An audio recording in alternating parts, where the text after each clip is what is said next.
الحمد للہ اشہد ان لا الہ الا اللہ وحدہ لا شریک لہ واشہد ان محمدا عبدہ ورسولہ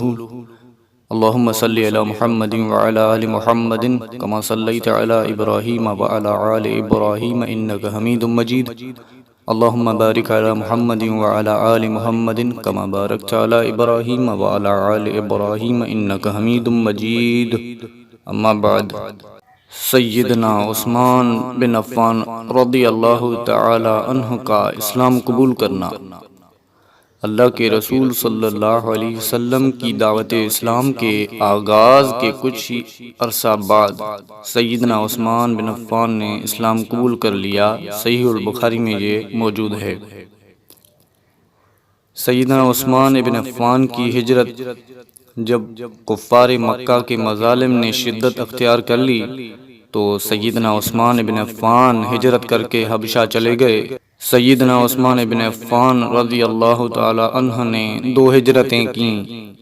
ایک مرتبہ حبشہ کی طرف اور دوسری مرتبہ مدینہ منورہ کی طرف۔ یہ بھی صحیح البخاری میں موجود ہے۔ سیدنا عثمان ابن عفان رضی اللہ تعالی عنہ کا نام و نسب۔ حافظ ابن عساکر رحمہ اللہ سیدنا عثمان ذو النورین رضی اللہ تعالی عنہ کے بارے میں لکھتے ہیں: امیر المؤمنین ذو النورین وصاحب الہجرتین وزوج الابنتین قدیم الاسلام۔ یہ تاریخ دمشق میں موجود ہے کہ آپ امیر المؤمنین ذو النورین 2 ہجرتیں کرنے والے رسول اللہ صلی اللہ علیہ وسلم کی 2 بیٹیوں سے یکے بعد دیگر نکاح کرنے والے اور ابتدائی دور میں اسلام قبول کرنے والے ہیں۔ آپ کی کنیت سکہ تابعی محمد بن مسلم بن عبداللہ بن عبید اللہ بن شہاب الزہری رحمہ اللہ فرماتے ہیں کہ سیدنا عثمان ابن عفان نے زمانہ جاہلیت میں اللہ کے رسول صلی اللہ علیہ وسلم کی بیٹی سیدہ رقیہ سے نکاح کیا تھا۔ ان سے سیدنا عثمان غنی رضی اللہ تعالی عنہ کا عبداللہ نامی ایک بیٹا پیدا ہوا۔ شروع میں سیدنا عثمان ابن عفان رضی اللہ تعالی عنہ کی کنیت اسی بیٹے کے نام کی وجہ سے ابو عبداللہ تھی، پھر بعد میں ان کی کنیت ابو عمرو پڑ گئی۔ سیدنا عثمان ابن عفان رضی اللہ تعالی عنہ ان دونوں کنیتوں کے ساتھ پکارے جاتے تھے۔ یہ تاریخ دمشق میں صحیح سند کے ساتھ موجود ہے اور مستدرک حاکم میں بھی۔ سیدنا عثمان ابن عفان رضی اللہ تعالی عنہ کا حلیہ مبارک ترمذی کتاب الزہد میں حسن لذاتی سند کے ساتھ اور شعب الایمان للبیہقی کتاب الزہد میں اور مسند احمد میں اور مستدرک حاکم میں بھی یہ موجود ہے کہ سیدنا عثمان بن عفان رضی اللہ تعالی عنہ کی داڑھی گھنی اور لمبی تھی۔ آپ رضی اللہ تعالی عنہ جب کسی قبر پر کھڑے ہوتے تو زارو قطار رونے کی وجہ سے آپ کی داڑھی آنسوؤں سے تر ہو جاتی تھی۔ چنانچہ آپ رضی اللہ تعالی عنہ کے آزاد کردہ غلام سکہ تابعی ہانی رحمہ اللہ بیان کرتے ہیں: کان عثمان اذا وقف علی قبر بکا حتی یبل لحیتہ،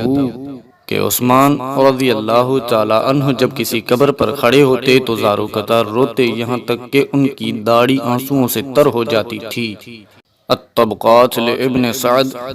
اور تاریخ دمشق میں صحیح سند کے ساتھ امام ابن سعد سیدنا عثمان رضی اللہ تعالی عنہ کی نانی محترمہ کے بارے میں فرماتے ہیں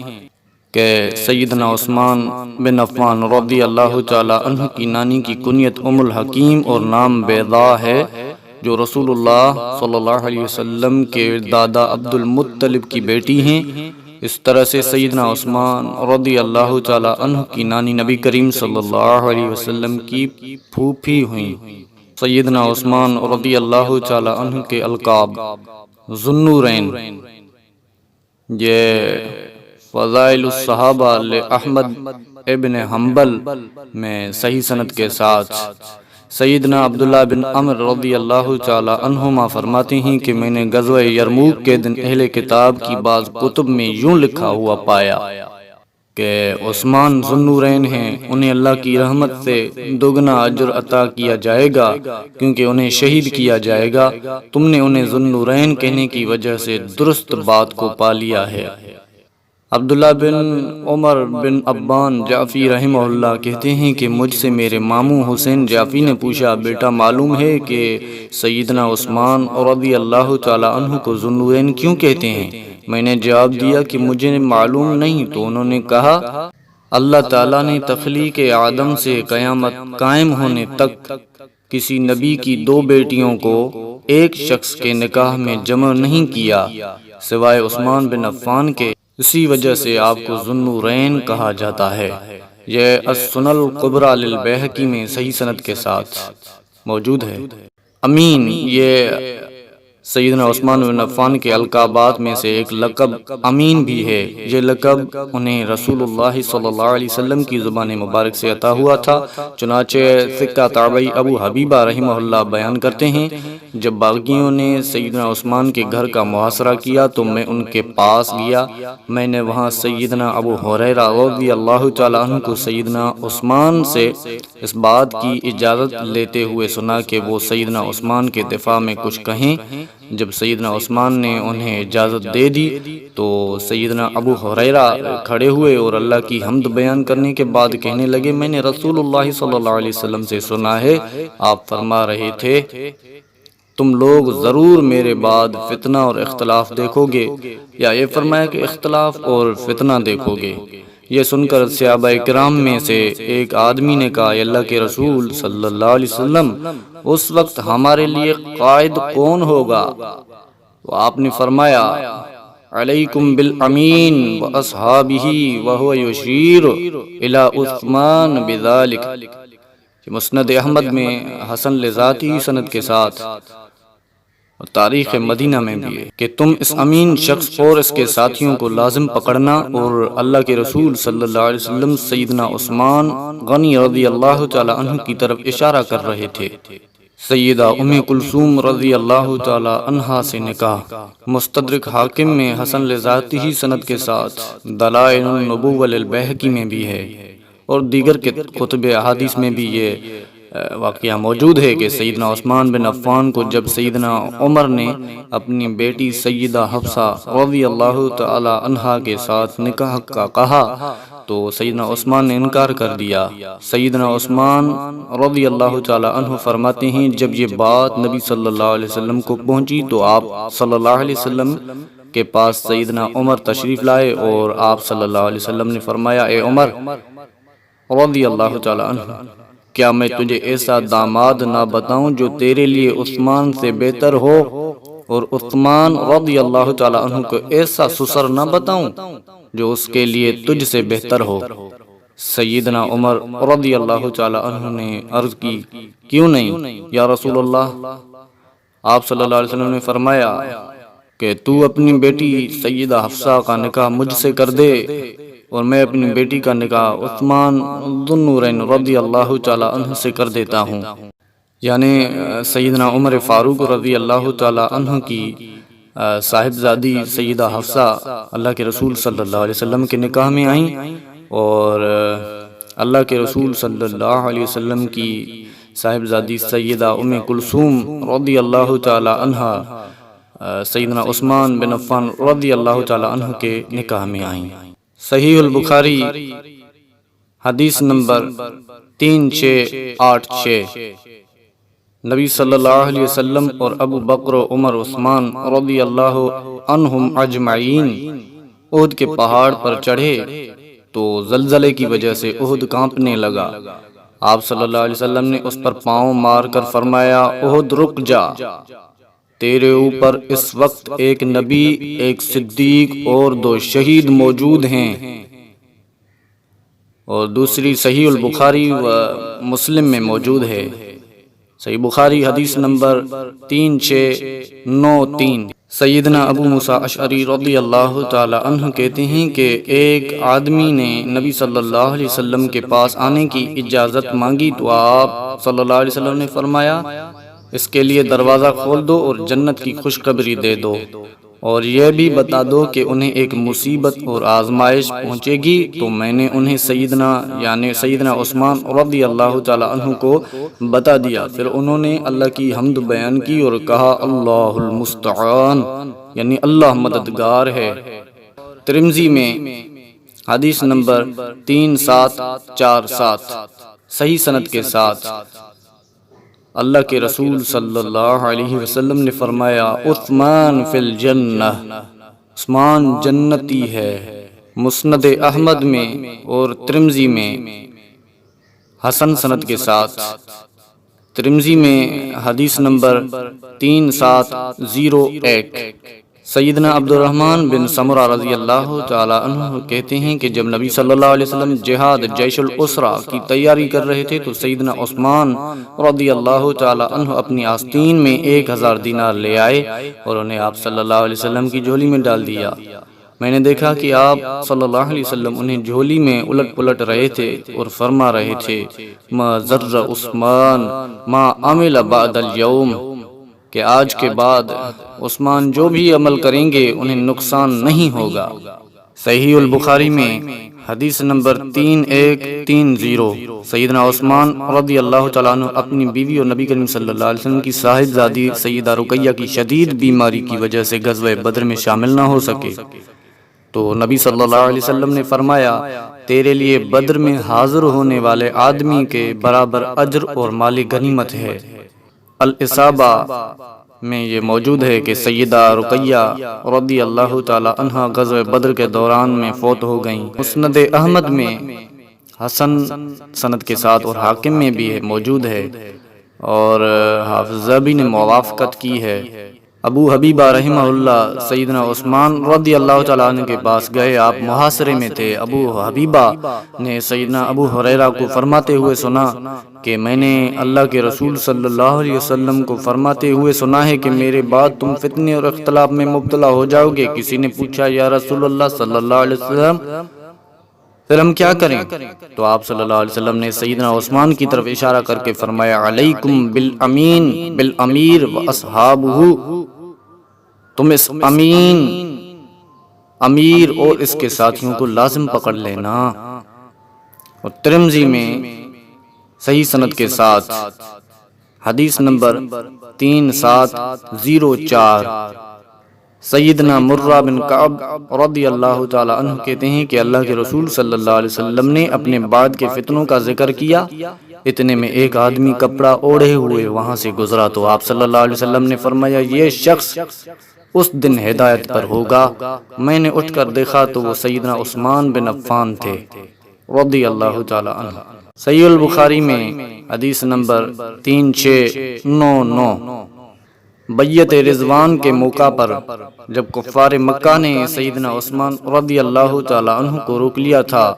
تو اللہ کے نبی صلی اللہ علیہ وسلم نے بیعت رضوان لی۔ آپ صلی اللہ علیہ وسلم نے اپنے دائیں ہاتھ کے بارے میں فرمایا ھذہ ید عثمان، یہ عثمان کا ہاتھ ہے، اور پھر اسے اپنے بائیں ہاتھ پر مار کر فرمایا یہ بیعت عثمان کی طرف سے ہے۔ مصنف ابن ابی شیبہ میں صحیح سند کے ساتھ اور ترمذی میں بھی صحیح سند کے ساتھ، ترمذی میں حدیث نمبر 3711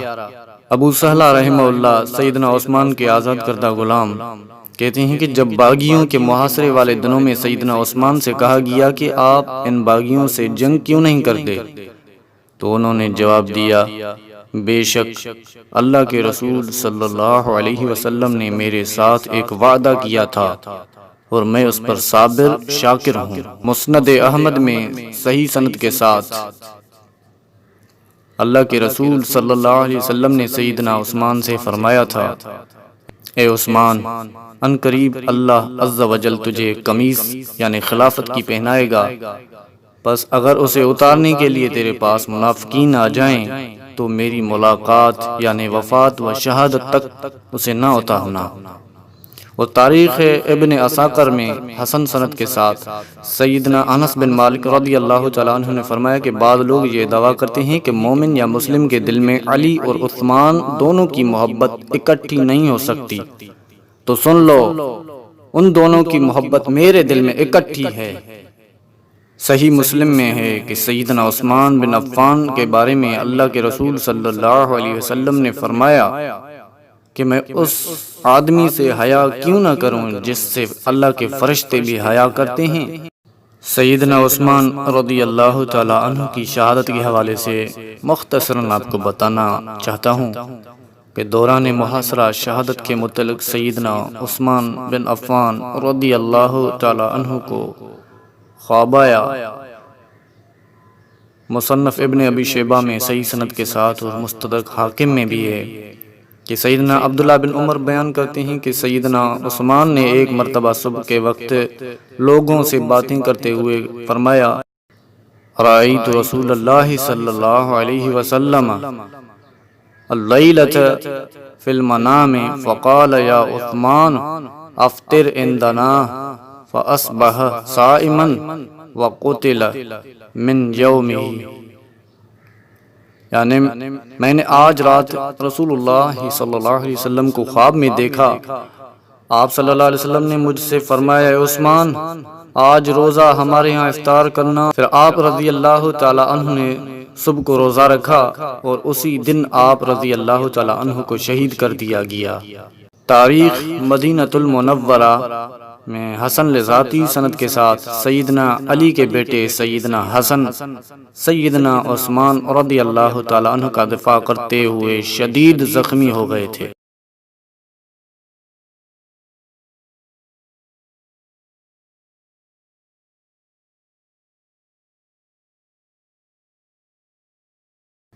اور تاریخ مدینہ المنورہ میں صحیح سند کے ساتھ یہ بھی موجود ہے کہ سیدنا ابو محمد انصاری رضی اللہ تعالی عنہ فرماتے ہیں، میں سیدنا عثمان کے پاس حاضر ہوا تو انہیں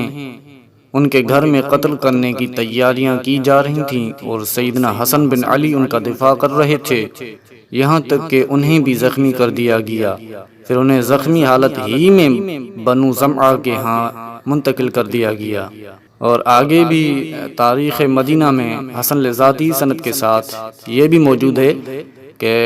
صرف سیدنا حسن ہی سیدنا عثمان کا دفاع کرتے ہوئے شدید زخمی نہیں ہوئے تھے، بلکہ ان کے چھوٹے بھائی سیدنا حسین رضی اللہ تعالی عنہ بھی شدید زخمی ہو گئے تھے۔ فضائل الصحابہ احمد ابن حنبل میں صحیح سند کے ساتھ اور مصنف ابن ابی شیبہ میں بھی صحیح سند کے ساتھ سیدنا علی نہ صرف یہ کہ سیدنا عثمان رضی اللہ تعالی عنہ کے قتل سے بری ہیں، بلکہ آپ رضی اللہ تعالی عنہ تو سیدنا عثمان کے قاتلوں پر لعنت کیا کرتے تھے۔ محمد ابن حنفیہ رحمہ اللہ بیان کرتے ہیں، جب سیدنا علی کو یہ اطلاع ملی کہ سیدہ عائشہ صدیقہ طاہرہ مطہرہ رضی اللہ تعالی عنہا بصرہ سے 3 میل کے فاصلے مقام مربد میں قاتلین عثمان پر لعنت کر رہی ہیں، تو سیدنا علی رضی اللہ تعالی عنہ نے اپنے ہاتھ چہرے تک بلند کرتے ہوئے 2 یا 3 مرتبہ فرمایا، اور میں بھی قاتلین عثمان پر لعنت کرتا ہوں، ان لوگوں پر میدانوں اور پہاڑوں میں ہر جگہ اللہ کی لعنت ہو۔ مصنف ابن ابی شیبہ کی ایک روایت میں ہے کہ قاتلین عثمان پر سیدنا علی نے یوں بد دعا کی، اور اس کی سند صحیح ہے، اللہ تعالیٰ سیدنا عثمان کے قاتلوں پر میدانوں، پہاڑوں، خشکی اور تری میں لعنت کرے۔ اور تاریخ مدینہ میں یہ صحیح سند کے ساتھ موجود ہے کہ ثقہ تابعی عبداللہ بن شقیق رحمہ اللہ فرماتے ہیں کہ سیدنا عثمان رضی اللہ تعالی عنہ کے خون کا پہلا قطرہ قرآن پاک کی اس آیت پر گرا، فَسَيَكْفِيكَهُمُ اللَّهُ وَهُوَ السَّمِيعُ الْعَلِيمُ۔ اقول ھذا واستغفر اللہ۔